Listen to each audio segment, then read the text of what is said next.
Tanda-tanda langit kedatangan Tuhan Yesus, edisi 2015. Pendeta Dr. Yopi Ratu, Dr. Sridadi Atianto, Yunus Cipta Wilangga, MBA. Session 2. Bab 2, Hari-Hari Raya Bangsa Israel. Ketika Allah menciptakan alam semesta, maka selain Allah menciptakan langit dan bumi, Allah juga menciptakan benda-benda langit lain sebagai petunjuk seperti tertulis di Berfirmanlah Allah, jadilah benda-benda penerang pada cakrawala untuk memisahkan siang dari malam. Biarlah benda-benda penerang itu menjadi tanda yang menunjukkan masa-masa yang tetap dan hari-hari dan tahun-tahun. Dan sebagai penerang pada cakrawala, biarlah benda-benda itu menerangi bumi. Dan jadilah demikian. Maka Allah menjadikan kedua benda penerang yang besar itu, yakni yang lebih besar untuk menguasai siang dan yang lebih kecil untuk menguasai malam, dan menjadikan juga bintang-bintang. Kitab Kejadian bab 1 ayat 14 sampai 16. Di ayat 16 dijelaskan bahwa benda penerang yang besar yaitu matahari untuk menguasai siang dan yang lebih kecil bulan untuk menguasai malam.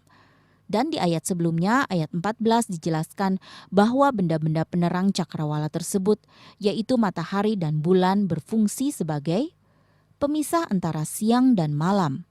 Tanda yang menunjukkan masa-masa yang tetap. Tanda yang menunjukkan hari-hari dan tahun-tahun. Apa arti tanda yang menunjukkan masa-masa yang tetap?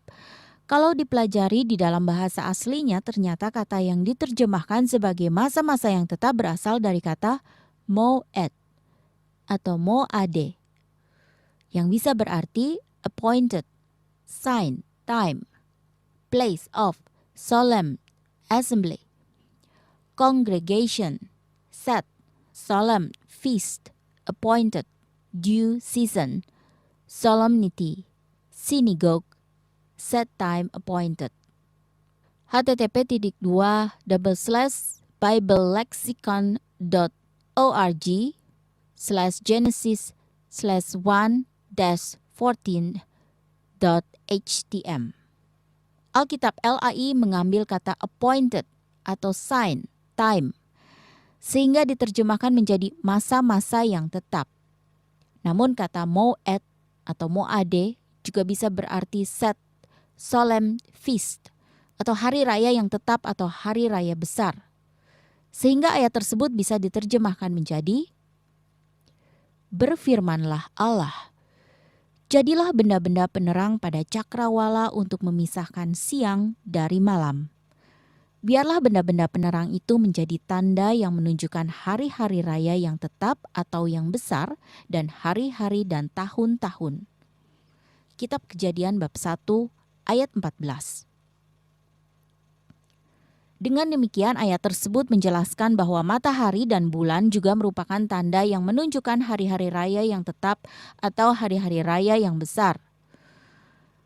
Bangsa Israel memiliki beberapa hari raya dan di antaranya ada 7 hari raya bangsa Israel yang penting yang terdiri dari 3 hari raya musim hujan dan 4 hari raya musim panas, yaitu Hari Raya Musim Hujan. 1. Hari Raya Paskah atau Pesak. 2. Hari Raya Buah Sulung atau First Fruit. 3. Hari Raya Pentakosta atau Shavuot. Hari Raya Musim Panas. 1. Hari Raya Serunai atau Rosh Hashanah. 2. Hari Raya Perdamaian atau Yom Kippur. 3. Hari Raya Pondok Daun atau Sukkot. 4. Hari Raya Hanukkah atau Pentahbisan Bait Allah. Menarik sekali bahwa ketiga hari raya musim hujan bangsa Israel yaitu Hari Raya Paskah, Hari Raya Buah Sulung, dan Hari Raya Pentakosta ternyata telah digenapi dengan bukti-bukti sebagai berikut. 1. Hari Raya Paskah atau Pesak. Hari Raya Paskah tercatat di dalam bulan yang pertama, pada tanggal 14 bulan itu, pada waktu senja, ada Paskah bagi Tuhan. Kitab Imamat bab 23 ayat 5. Pada tanggal 14 bulan 1 atau Nisan, berfirmanlah Tuhan kepada Musa dan Harun di tanah Mesir. Bulan inilah akan menjadi permulaan segala bulan bagimu. Itu akan menjadi bulan pertama bagimu tiap-tiap tahun. Katakanlah kepada segenap jemaah Israel, pada tanggal 10 bulan ini, diambillah oleh masing-masing seekor anak domba menurut kaum keluarga, seekor anak domba untuk tiap-tiap rumah tangga. Tetapi jika rumah tangga itu terlalu kecil jumlahnya untuk mengambil seekor anak domba, maka ia bersama-sama dengan tetangganya yang terdekat ke rumahnya haruslah mengambil seekor menurut jumlah jiwa. Tentang anak domba itu, kamu buatlah perkiraan menurut keperluan tiap-tiap orang. Anak dombamu itu harus jantan, tidak bercela, berumur setahun. Kamu boleh ambil domba atau kambing. Kamu harus mengurungnya sampai hari yang ke-14 bulan ini. Lalu seluruh jemaah Israel yang berkumpul harus menyembelihnya pada waktu senja. Kemudian dari darahnya haruslah diambil sedikit dan dibubuhkan pada kedua tiang pintu dan pada ambang atas, pada rumah-rumah di mana orang memakannya. Sebab pada malam ini aku akan menjalani tanah Mesir, dan semua anak sulung dari anak manusia sampai anak binatang akan kubunuh. Dan kepada semua allah di Mesir akan kujatuhkan hukuman. Akulah Tuhan. Dan darah itu menjadi tanda bagimu pada rumah-rumah di mana kamu tinggal. Apabila aku melihat darah itu, maka aku akan lewat daripada kamu. Jadi, tidak akan ada tulah kemusnahan di tengah-tengah kamu apabila aku menghukum tanah Mesir. Hari ini akan menjadi hari peringatan bagimu. Kamu harus merayakannya sebagai hari raya bagi Tuhan turun-temurun. Kamu harus merayakannya sebagai ketetapan untuk selamanya. Kitab Keluaran bab 12 ayat 1 sampai 7, 12 sampai 14. Tuhan memerintahkan bangsa Israel untuk melakukan perayaan Paskah sebagai peringatan dikorbankannya anak domba sebagai penebus anak sulung bangsa Israel. Ketika Tuhan menurunkan tulah ke-10 pada orang-orang Mesir yang membunuh setiap anak sulung orang Mesir, mulai dari anak sulung Firaun sampai anak sulung budak dan juga segala anak sulung hewan. Hari Raya Paskah ternyata digenapi oleh Tuhan Yesus yang mati pada hari Paskah sebagai domba Allah yang dikorbankan bagi penebusan setiap umat manusia.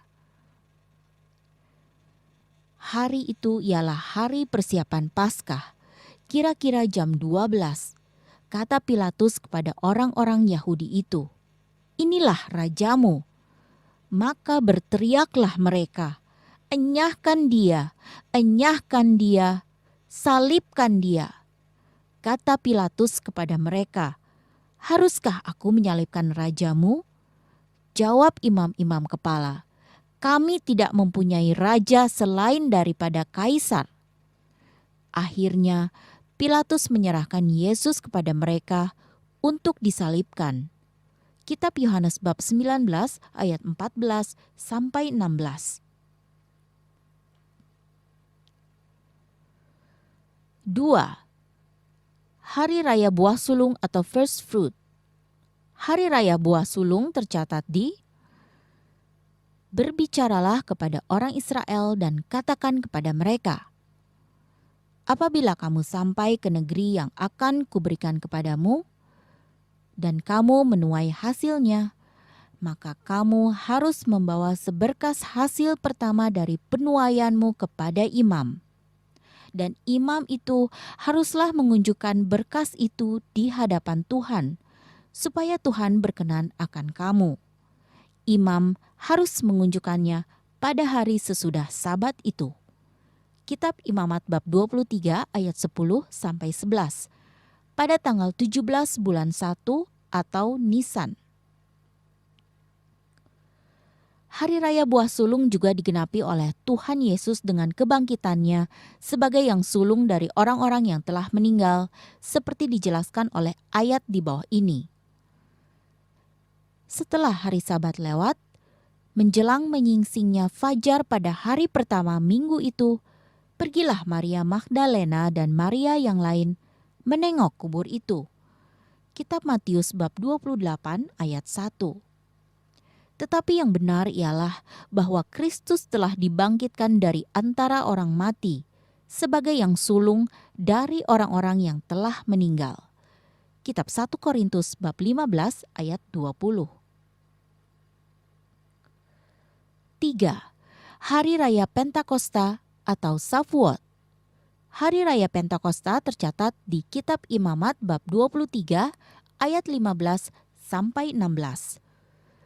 Kemudian kamu harus menghitung mulai dari hari sesudah Sabat itu, yaitu waktu kamu membawa berkas persembahan unjukan, harus ada genap 7 minggu.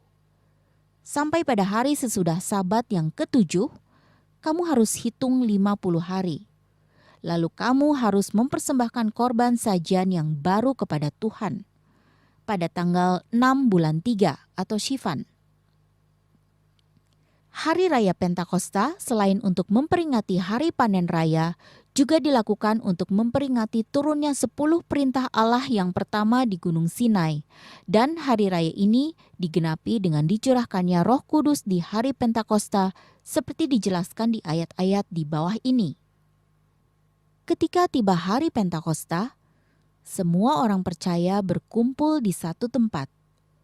Tiba-tiba turunlah dari langit suatu bunyi seperti tiupan angin keras yang memenuhi seluruh rumah di mana mereka duduk. Dan tampaklah kepada mereka lidah-lidah seperti nyala api yang bertebaran dan hinggap pada mereka masing-masing. Maka penuhlah mereka dengan Roh Kudus. Lalu mereka mulai berkata-kata dalam bahasa-bahasa lain, seperti yang diberitakan oleh Roh itu kepada mereka untuk mengatakannya. Kitab Kisah Para Rasul bab 2 ayat 1-4.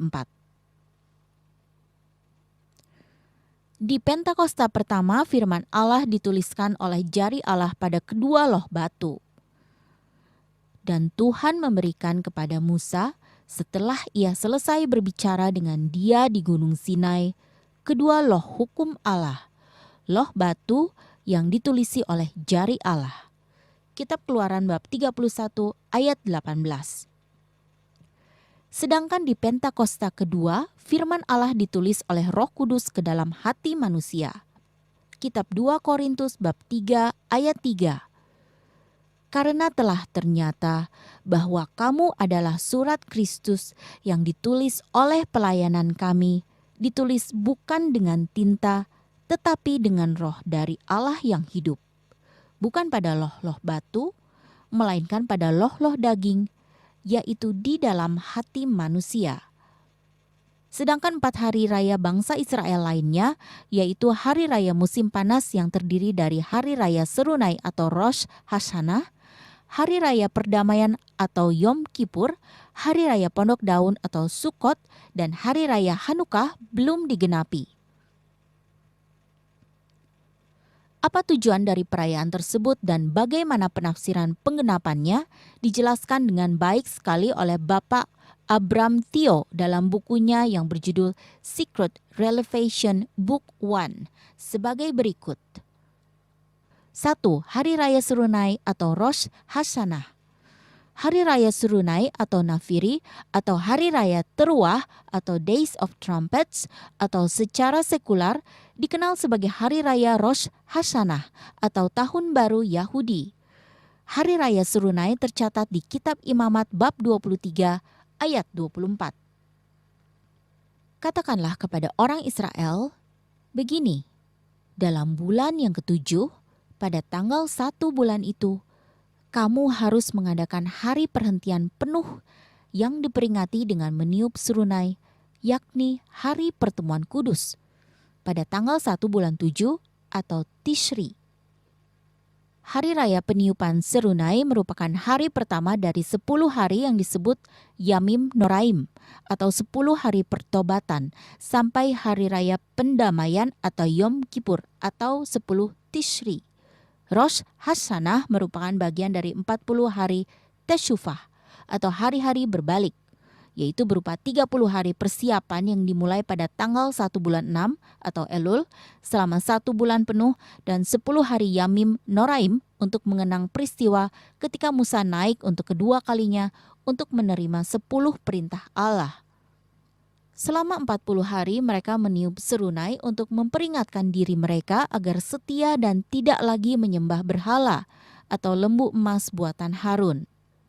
Diterimanya itu dari tangan mereka, dibentuknya dengan pahat, dan dibuatnyalah daripadanya anak lembu tuangan. Kemudian berkatalah mereka, "Hai Israel, inilah Allahmu yang telah menuntun engkau keluar dari tanah Mesir." Kitab Keluaran bab 32 ayat 4. Hari Raya Serunai mengandung nubuat bahwa pada akhir zaman, bangsa Israel akan kembali dihadapkan dengan pilihan penyembahan berhala, yaitu pada masa aniaya atau kesesakan besar, atau Great Tribulation. Antikristus akan mendirikan berhala kekejian di Yerusalem dan memaksa orang-orang di Yudea untuk menyembah patung orang suci itu. Mereka yang menolak untuk menyembah patung berhala itu akan dianiaya, bahkan dibunuh. Ia menyesatkan mereka yang diam di bumi dengan tanda-tanda yang telah diberikan kepadanya untuk dilakukannya di depan mata binatang itu.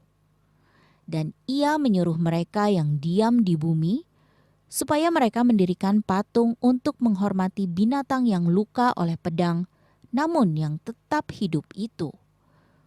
Dan kepadanya diberikan kuasa untuk memberikan nyawa kepada patung binatang itu, sehingga patung binatang itu berbicara juga dan bertindak begitu rupa, sehingga semua orang yang tidak menyembah patung binatang itu dibunuh. Kitab Wahyu bab 13 ayat 14 sampai 15. Dalam hal ini Tuhan Yesus telah memberikan petunjuk agar mereka yang di Yudea terlebih dahulu melarikan diri keluar kota, begitu melihat pembinasa keji memasuki kota kudus. Jadi, apabila kamu melihat pembinasa keji berdiri di tempat kudus, menurut firman yang disampaikan oleh Nabi Daniel, para pembaca hendaklah memperhatikannya. Maka orang-orang yang di Yudea haruslah melarikan diri ke pegunungan. Kitab Matius bab 24 ayat 15. Mereka diperingatkan agar bertekun sampai akhir dan tidak turut menyembah patung antikris itu dan menerima tanda binatang itu. 2. Hari Raya Pendamaian atau Yom Kippur. Hari Raya Pendamaian atau Hari Raya Yom Kippur adalah hari raya bangsa Israel yang paling suci dan khusyuk diperingati. Hari raya ini jatuh pada hari ke-10 dari Hari Raya Serunai dan merupakan puncak dari 10 hari pertobatan atau Yamim Noraim. Akan tetapi pada tanggal 10 bulan yang ke-7 itu ada hari pendamaian.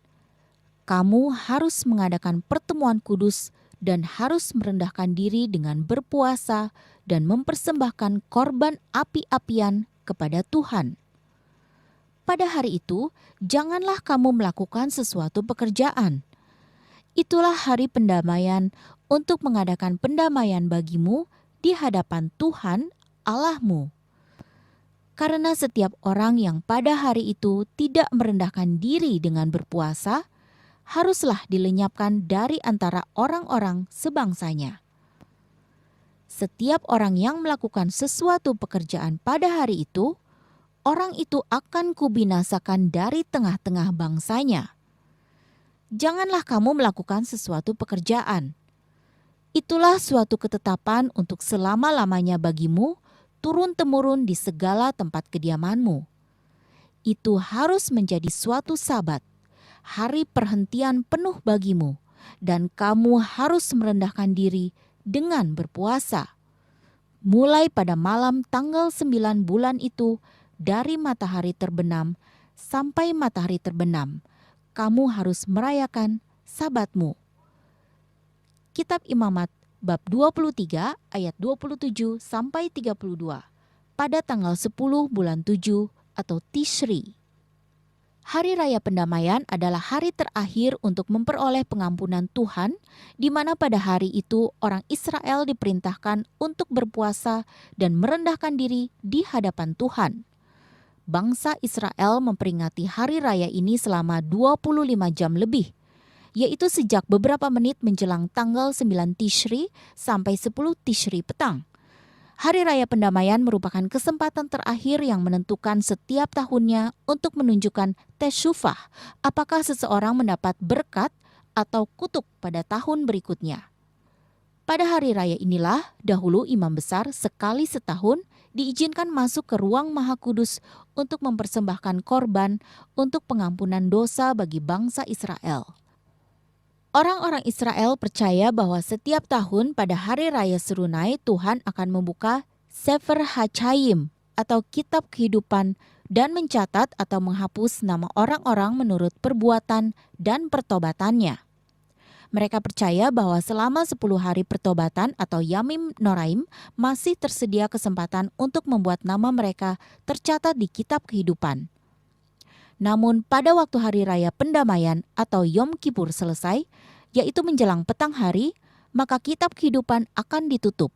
Dan apa yang telah ditetapkan dalam kitab kehidupan itu akan menentukan nasib seseorang pada tahun berikutnya.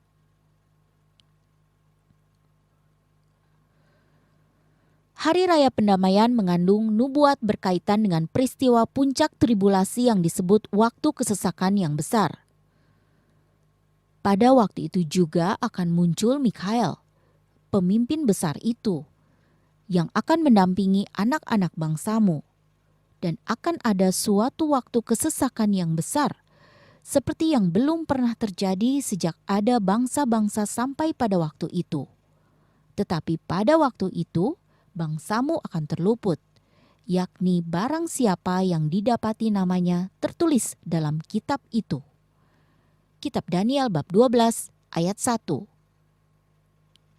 Baik kitab Daniel maupun kitab Wahyu menyingkapkan ada hubungan yang erat antara pencatatan nama di kitab kehidupan dengan peristiwa kesesakan besar di masa Antikristus.